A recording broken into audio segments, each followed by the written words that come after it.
Rusia dice que Ucrania ya comenzó la muy anticipada contraofensiva en la región de Donetsk.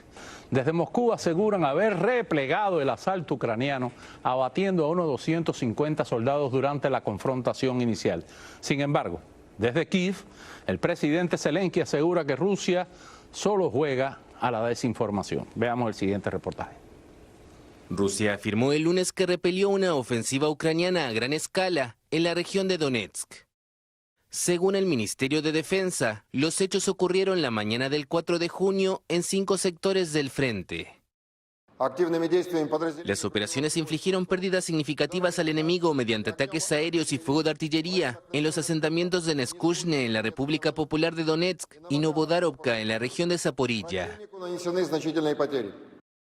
Ucrania confirmó que está llevando a cabo acciones ofensivas en ciertos sectores del frente y reivindicó avances cerca de la devastada ciudad de Bakhmut en el este, aunque restó importancia a la magnitud de estos ataques que Moscú dice haber repelido. Los expertos militares rusos piensan que las tropas ucranianas multiplican los ataques en las líneas rusas para descubrir sus fallas antes de lanzar un gran contraataque. Fue lo que sucedió en septiembre de 2022, cuando el ejército de Kiev preparó en secreto un asalto con el que reconquistaron casi toda la región de Kharkov.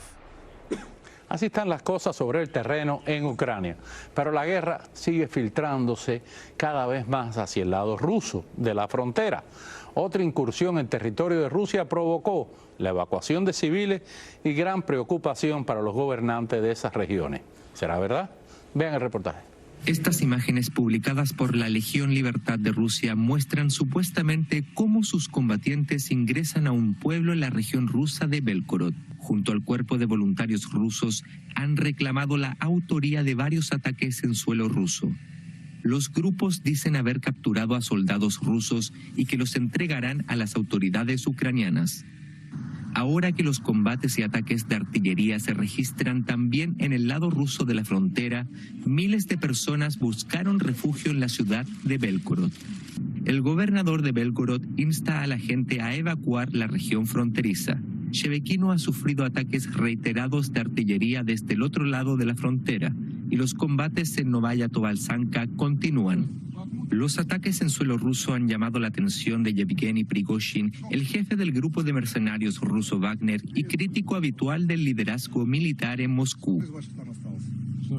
Tras el éxito de la toma de la ciudad ucraniana de Bakhmut, amenaza ahora con enviar a sus hombres para proteger Rusia. ¿Por qué tomamos Bakhmut y la rebautizamos como Artemovsk? ¿Por qué mueren decenas de miles de nuestros compañeros rusos avanzando hacia el oeste? Para que empecemos a entregar poco a poco trozos de la región de Belgorod, nuestra patria rusa. La situación en Belgorod, con las autoridades entregando ayuda a su propia población, indica que la guerra se filtra cada vez más hacia territorio ruso. En otro frente, las tensiones entre China y Estados Unidos continúan en aumento debido a enfrentamientos en los aires y en el mar. Esos incidentes han desatado una guerra de acusaciones desde ambos lados. El secretario de Defensa estadounidense ha manifestado que las acciones por parte de China son muy peligrosas. El barco de guerra chino se cruza delante del destructor estadounidense a 137 metros y lo obliga a reducir la velocidad. Para la Marina de Estados Unidos, que ha publicado el vídeo, es una interacción insegura. Así observa la maniobra el buque de guerra de Canadá, que también cruza el estrecho de Taiwán por aguas internacionales, según los norteamericanos. Una maniobra tan cercana asusta mucho. Nunca quieres estar tan cerca de otro barco porque muchas cosas pueden ir mal y acabar en colisión, ha declarado el capitán canadiense. Ocurría el fin de semana durante la cumbre asiática sobre seguridad en Singapur. Desde allí el secretario de Defensa estadounidense, Lloyd Austin, lo tachaba de comportamiento irresponsable. Tenemos que evitar prácticas de hegemonía náutica con el pretexto de la navegación libre, defendía su homólogo chino Li Shangfu. Desde el aire, una semana antes, ocurría algo similar. Un caza chino desestabilizaba con su maniobra a un avión de reconocimiento estadounidense en el mar del sur de China. Para Pekín, son medidas legales y seguras necesarias para hacer frente a las provocaciones de esos países. ¿Y quién mejor para hablar de todo lo que está sucediendo entre China y Estados Unidos, así como la situación en el frente de batalla en Ucrania, que Eric de la Fuente, experto en relaciones internacionales y profesor de la Universidad Internacional de la Florida? Bienvenido, Eric. Buenas noches, Camilo. Gracias por invitarme. Oye, te va a costar una bronca con Pedro Cefzé porque estoy en el estudio. Es conmigo. Cuéntame, Eric, ¿cómo lo ves el caso de China y Taiwán? Esto es crónica de una pelea anunciada, parodiando un título de García Márquez. Yo siempre le digo a los estudiantes míos que es bueno analizar, pero no sobreanalizar.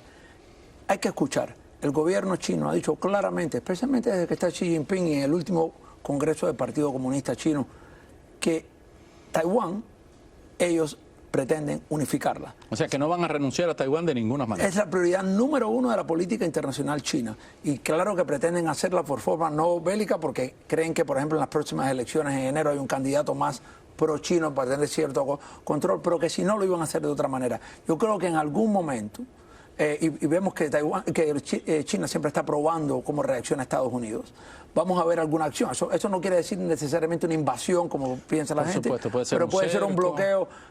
Gran porcentaje de las exportaciones de Taiwán es a China. Mucha gente no sabe eso. Va a haber un embargo a China, a Taiwán, de los productos que van a China. China lo que está esperando es el momento oportuno. El momento oportuno, también la situación política que tenga apetito. Acuérdate que nosotros somos democracia. Lo que pasa es que Taiwán es crucial porque fabrica la mayoría de los chips de semiconductores que usamos en nuestras computadoras, teléfonos, en temas de defensa, y por eso Estados Unidos le dedica mucha importancia. Y entonces aquella política de un país, dos sistemas, ¿desapareció como tal? Yo creo que de nuevo lo vimos en Hong Kong, ¿no? Cuando habían dicho, cuando se entregó, cuando el Reino Unido le entrega de vuelta a Hong Kong a China, que se prometió dos sistemas, un país, etcétera. Creo que hemos visto la represión del gobierno de Beijing contra los ciudadanos en Hong Kong, que hoy en día básicamente ya lo han apretado al autoritarismo. No hay dos sistemas en ese sentido políticamente, y creo que en Taiwán es lo que pretenden hacer, especialmente porque China lo ha dicho históricamente y es su prioridad número uno.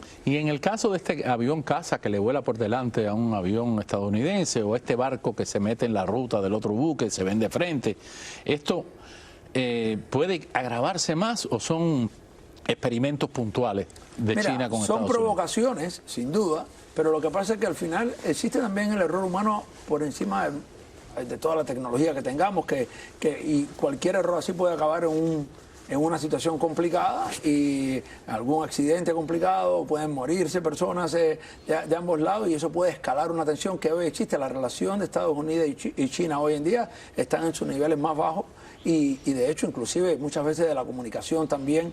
Yo creo que cuando estamos hablando de las dos potencias más importantes del mundo, hay que verlo, y China hoy se siente que ha crecido no solo económicamente, pero ha invertido mucho militarmente, y Xi Jinping es una persona no solo ultranacionalista, pero él ideológicamente también es marxista, ¿no? Aunque cree, no en la parte de inclusive de negocio, pero mucho menos que los anteriores. Inclusive el control del Estado de la economía china también es importante, pero militarmente piensa en que China debe ser la potencia y contrarrestar a Estados Unidos donde sea. Pero además, la guerra con Ucrania ha empoderado a China también. Es un importante baluarte negociador, diplomático. Para mí ha sido el país que más se ha beneficiado de esta guerra es China, porque por un lado Rusia le causa un problema a Estados Unidos y al Occidente, ¿no? en términos de recursos, pero China está comprando el petróleo ruso a precios de piso. Nunca en su vida están comprando grano, fertilizantes, una serie de productos, y encima ya Rusia tenía un problema de demografía, ¿no? Que muchas personas morían jóvenes. Ahora han perdido muchos más hombres, se han ido muchos más hombres. El este de Rusia, que tiene cantidad de petróleo, está controlado por empresas estatales chinas con trabajadores chinos. La última cumbre. La expansión china en Rusia. ¿Quién lo diría? Bueno, nunca fueron amigos, ¿no? Estos son alianzas permanentes, pero hubo 14 batallones que habían en la frontera por mucho tiempo. Pero la última reunión en Moscú enseñó que el hermano mayor en esta relación es China. Y no solo con esto de Ucrania, etcétera, sino también el empuje de China de tratar de mover su propia moneda, y que Rusia no tratara de seguir desconectándose de toda la parte del dólar, ¿no? Entonces aprovechemos y movámonos hacia Ucrania. La ofensiva. Estábamos esperando unas ofensivas típicas de la Segunda Guerra Mundial, con un avance de tanque, la preparación artillera. Eso no ha sucedido. Pero, sin embargo, está Rusia gritando que ya comenzó la contraofensiva ucraniana. Sí. Yo creo que la contraofensiva ya comenzó. no todo lo que te está diciendo Rusia también es verdad, ¿no? ¿Por qué? Porque yo creo que estamos esperando que salgan los tanques de frente y verlo con alguna cámara y decir, llegaron los tanques ucranianos. No, yo creo que Ucrania han pensado con explosiones dentro de líneas rusas, ¿no? Partes logísticas, también donde tienen equipos de guerra, también usando una serie de sabotajes, usando artillería. ¿Por qué? Yo creo que Ucrania está esperando el momento. Estamos hablando que esto es un frente muy, muy grande. El momento que Rusia, que lleva preparándose para esto, ¿no? Trincherado, cometa algún error para ver dónde entrar. Para mí, yo creo que Ucrania realmente lo que quiere es hacer un avance para llegar al mar de Azov, para cortar Rusia de Crimea, ¿no? Y eso no es fácil, porque los rusos saben que deben venir por ahí, pueden venir por otras secciones también, y creo que están buscando cuál es el frente más flojo. Yo siempre digo que es más difícil, bueno, lo digo yo, no, lo dicen los expertos militares, tomar que defender. Y ahora una contraofensiva que creo que Ucrania se ha estado preparando, pero también está en camino, pero creo que va a ser una cuestión difícil y están buscando el momento adecuado para ver eso, pero yo creo que ha comenzado. Dicho eso, lo único que te digo es que Rusia también está exagerando algunas de estas cosas, porque lo que le están vendiendo todos los días en la televisión estatal rusa es que Rusia está siendo invadida. Cuando ves estos drones que están cerca del Kremlin, a mí me cuesta trabajo pensar que esto es un dron que salió en Ucrania, pero yo creo que Putin está preparando una movilización que creo que la va a anunciar a lo mejor esta semana, y va a ser, no solo que es otra movilización, pero la gran diferencia es que va a tener que tocar personas en las regiones de Moscú y San Petersburgo, que hasta ahora no han sido muy tocadas. Han traído rusos de Siberia, de los Urales, del Cáucaso, del Este, prisioneros, pero hijos de la clase media, media alta y alta, no han sido tan tocados, y creo que esta movilización, porque él sabe que necesita más tropas, viene de ahí y lo está justificando con que los están invadiendo, no solo Ucrania, pero sino en la televisión están hablando de la OTAN y de Estados Unidos y todo eso. Sin embargo, el costo humano para las fuerzas ucranianas es grande. ¿Cuál es el promedio de vida? Me estabas diciendo fuera de cámara. Mira, es realmente terrible, a ambos lados. Obviamente los rusos primero han perdido mucho más soldados, ya han perdido más de 200.000, o por lo menos entre heridos y muertos, y quién sabe si más. Pero los ucranianos también están en los 100 y pico de mil, no sabemos por qué. Ucrania también esconde esos números, es por eso, no por la moral. Pero yo he estado hablando con una serie de fuentes y desafortunadamente conozco personas que han muerto en Bakhmut o personas que han tenido familiares que han muerto en Bakhmut. La guerra se le acerca a todas las amistades porque conocen algo, que el promedio de vida en Bakhmut, en ese frente, eran horas. De un soldado ucraniano. Eran horas. Y de ambos lados, eran horas. Estaba medido en horas porque en los momentos más duros de batalla se estaban muriendo muchas personas en el frente. Y creo que esa es la parte más cruda. De cierta manera, al principio de la guerra, obviamente, todo el mundo estaba ocurriendo todos los días. Y como yo decía aquí el año pasado, esto es una guerra larga, y gran parte de la estrategia del Kremlin, que sabe que no puede tomar Ucrania, que ese era tumbar el gobierno, así han perdido eso. Nunca ha sido tomar el Donbass o Crimea, que ya tenían gran parte, sino cambiar el gobierno. Y de la única manera de hacerlo, como no han podido hacerlo en el campo de batalla, es que eventualmente el occidente se canse y que a largo plazo pueda desgastar más. Ucrania, por encima de todo el valor que tiene y fortaleza, tiene muchos menos recursos, si no es que viene del occidente, si el occidente no da, y menos hombres, ¿no? Entonces la cuestión es, por el lado de Ucrania, está pensando, esta guerra no es popular en Rusia. Yo sigo escuchando gente, no, que es muy popular en Rusia. Al principio hoy en día, con estas movilizaciones no hay, y por eso no ha hecho la movilización Putin alrededor de Moscú y San Petersburgo, porque no es popular. Están tratando de ponerlo en un contexto de que esto no es una movilización para atacar Ucrania, sino para defender Rusia. Escuchaste a Prigozhin.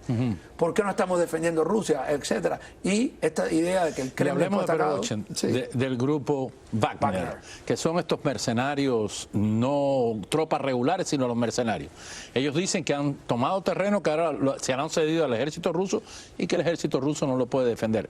Pero hay también un ataque a los generales rusos por parte de Wagner, hay un ataque a la no movilización de los familiares de los generales rusos, de los hijos de los generales rusos, y el otro, en cuestión de horas, estuvo diciendo que él le exigía a los soldados, a los militares rusos, que agarraran un fusil y que se pusieran al frente de sus tropas en la línea de defensa. ¿Esta división existe realmente o están preparando el caldo de cultivo para esa movilización extraordinaria que pudieran hacer en Moscú? Yo creo que hay algún tipo de división.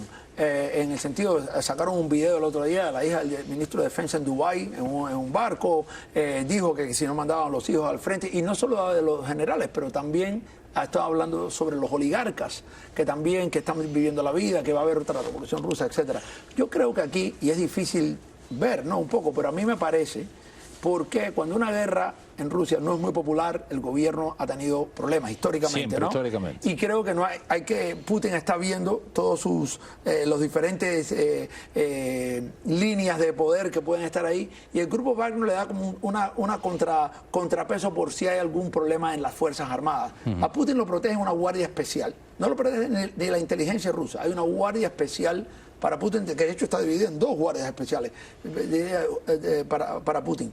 Pero cuando tú tienes una persona con Prigozhin que tiene un ejército privado, pero es un ejército que le responde al Kremlin, vamos a tener claro. Ahí mantiene ese tipo de balance. Dicho eso, las cosas que dice directamente Prigozhin a Shoigu, el ministro de Defensa, al jefe de las tropas, es importante, pero creo que también está preparando de tener balance en este tipo de conflicto que tiene. Oye, muchísimas gracias. Eric de la Fuente, siempre una cátedra en lo que es guerra, sobre todo en esta zona de Ucrania. Desafortunadamente hemos estado aquí mucho tiempo, pero sí. Siempre un placer tenerte. Nosotros hacemos una pausa y al regresar, tremendo escándalo para el gobierno de Gustavo Petro en Colombia por unas explosivas grabaciones de audio en las que se han escuchado de todo. Ya regresamos para ver cómo están las cosas en Colombia y lo que puede resultar de todo esto. Gracias, Richie.